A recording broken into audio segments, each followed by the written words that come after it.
My name's Zach, and I'm a penetration tester at Cognisys.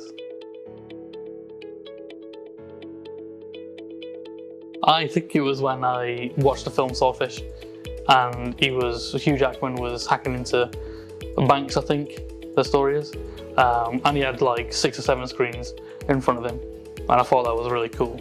So then I asked my neighbour for advice, because I knew he'd been in IT, and kind of wanted to know his steps, how he got into what he was doing. So when he went through his experience, he mentioned pen testing, and he described basically what Hugh Jackman was doing, but in a legal way.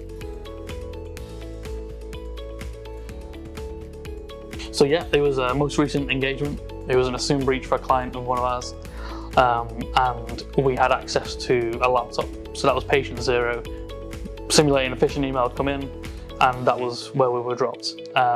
So first I started enumerating the machine, looking in all the different shares that were connected, and I found a hidden PowerShell log file within the C drive, and that took me to a software repository. I enumerated that server that it was, and found a few open shares, and within one of those open shares was a lot of client personal information.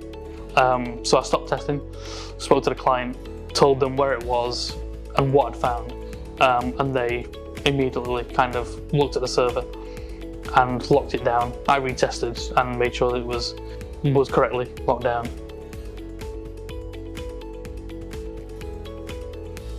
I think the best thing about this for me is being able to go into a client's network and do a pen test and deliver the report and know that the client is going to make their environment more secure.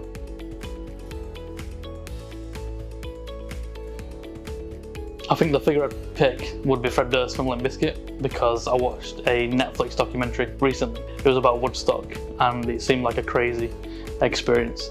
And I just want to ask Fred Durst over a pint and just say, what was it like in front of the crowd just before break stuff?